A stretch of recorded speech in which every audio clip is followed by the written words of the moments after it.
और राजधानी रायपुर में आज बीजेपी कार्य समिति की बैठक रखी गई है। 400 से ज्यादा पदाधिकारी इस बैठक में शामिल होंगे। बीजेपी प्रदेश कार्यालय में ये बैठक होगी, जिसमें सीएम विष्णुदेव साय बैठक में शामिल होंगे। इसके साथ ही राष्ट्रीय सह संगठन महामंत्री शिव प्रकाश विशेष रूप से इसमें मौजूद रहेंगे, जहां छत्तीसगढ़ में 2028 विधानसभा चुनाव को लेकर विशेष रणनीति बनाई जाएगी, जहां मैराथन बैठकों का दौर देखने को मिलेगा। लगातार यहां पर बैठकें होंगी, जहां 12 और 13 मई 2 दिवसीय बैठकों का दौर देखने को मिला और आज 13 मई यानी आज भी लगातार बैठकें होंगी। शाम 5 बजे तक मैराथन बैठकें होंगी। 2028 विधानसभा चुनाव को लेकर छत्तीसगढ़ बीजेपी अलर्ट मोड पर है और ऐसे में लगातार बैठकों का दौर देखने को मिल रहा है।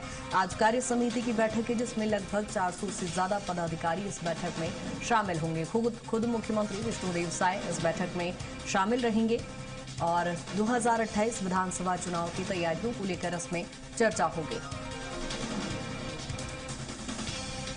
यहां बीजेपी प्रदेश कार्यालय में ये बैठक रखी गई है, जिसमें 2028 विधानसभा चुनाव को लेकर विशेष फोकस होगा। इसके साथ ही कई महत्वपूर्ण बिंदु जिस पर चर्चा होगी। और ज्यादा जानकारी के साथ दिलीप हमारे साथ जुड़ गए हैं। दिलीप, आज बीजेपी कार्य समिति की बैठक रखी गई है, लगातार बैठकों का दौर देखने को मिलेगा।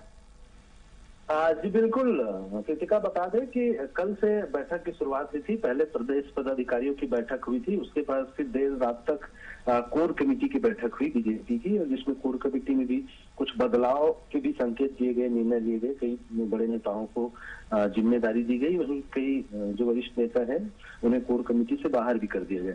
इसके बाद फिर आज दिन भर प्रदेश कार्य समिति की बैठक होगी, जिसमें मुख्य रूप से जो कल प्रदेश पदाधिकारियों और कोर कमेटी की जो बैठक में निर्णय लिए गए हैं उन निर्णयों को बताया जाएगा। और यहाँ पर क्योंकि प्रदेश कार्य समिति की बैठक में करीब 400 लोग शामिल होंगे, जिसमें प्रदेश पदाधिकारियों के साथ ही साथ जिले और जिला पंचायत सदस्य, नगर पालिकाओं के जो जनप्रतिनिधिगण हैं, तमाम जो प्रदेश के नेतागण हैं, अलग अलग मोर्चा प्रकोष्ठ के पदाधिकारी हैं, वे सभी इस बैठक में शामिल होंगे। तो निश्चित तौर पर आने वाले समय में जो निर्णय लिया गया है, खास करके प्रदेश पदाधिकारियों की बैठक में और प्रदेश कोर कमेटी की बैठक में जो निर्णय लिए गए हैं, उन निर्णयों को जानकारी दी जाएगी और उसे किस तरह से मूर्त रूप लेना है, आगे किस तरह से उसका क्रियान्वयन किया जाना है, इन तमाम बिंदुओं पर चर्चा की जाएगी और बताई जाएगी कि किस तरह से आगे रणनीति रहेगी। खास करके 2028 विधानसभा चुनाव को फोकस करते हुए रणनीति बनाई गई है और खासकर इसमें दो अहम फैसले भी महत्वपूर्ण हैं। एक तो नक्सलवाद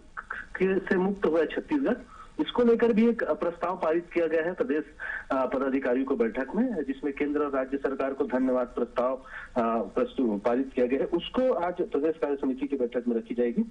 इसके अलावा एक और महत्वपूर्ण है, जो महिला आरक्षण बिल को लेकर जिस तरह से बातें होती रही है और महिला आरक्षण संशोधन विधेयक जो लाया गया था लोकसभा में, जो विपक्ष के असहयोग के कारण गिर गया, जिसको लेकर विपक्ष के खिलाफ एक निंदा प्रस्ताव भी लाया जाएगा। इस निंदा प्रस्ताव को भी प्रदेश कार्य समिति की बैठक में रखी जाएगी। ठीक है दिलीप, यानी दोनों ही दिन की बैठकों का निचोड़ सिर्फ चुनाव ही निकाला जाए। बहुत शुक्रिया तमाम जानकारी के लिए।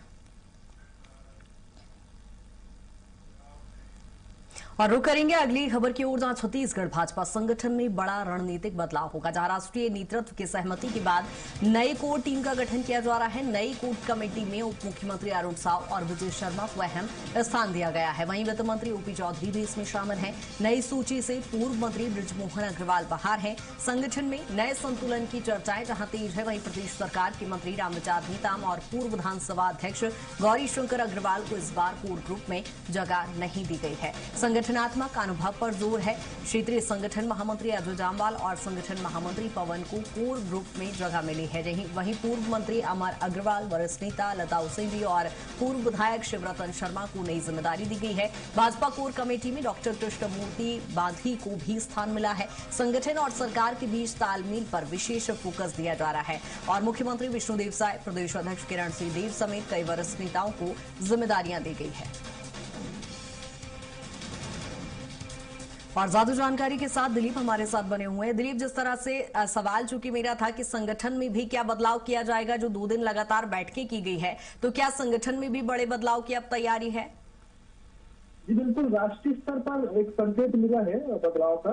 राष्ट्रीय कार्यकारिणी में जो बदलाव होंगे तो निश्चित तौर पर इसका असर छत्तीसगढ़ में भी देखने को मिलेगा, क्योंकि जो राष्ट्रीय अध्यक्ष बने हैं नवीन नितिन, वे छत्तीसगढ़ के प्रभारी हैं, अभी भी प्रभारी के तौर पर वे कार्यरत है। नई प्रभारी की नियुक्ति के साथ ही संगठन में बदलाव को देखने को मिलेगा। साथ ही साथ देश के कई बड़े नेताओं को राष्ट्रीय कार्यकारिणी में जगह मिलने की बताई जा रही है, संभावनाएं बताई जा रही है। इससे निश्चित तौर पर छत्तीसगढ़ में भी बड़े प्रशासनिक फेरबदल हो सकते हैं, बड़े संगठनात्मक फेरबदल हो सकते हैं, बड़े बदलाव हो सकते हैं। और इसी कड़ी में कोर कमेटी में भी बड़ा बदलाव किया गया है, जिसमें मुख्य रूप से पूर्व मंत्री सांसद बृजमोहन अग्रवाल को कोर कमेटी से बाहर कर दिया गया है। इसके अलावा गौरी शंकर अग्रवाल और रामविचार नेताम वर्तमान मंत्री पूर्व विधानसभा अध्यक्ष गौरी शंकर अग्रवाल को भी कोर कमेटी से अलग कर दिया गया है और उनकी जगह पर 3 नए मंत्रियों को इसको जगह दी गई है, जिसमें दोनों डिप्टी सीएम अरुण साव और विजय शर्मा प्रमुख रूप से शामिल है। साथ ही साथ वित्त मंत्री ओपी चौधरी को भी कोर कमेटी में शामिल किया गया है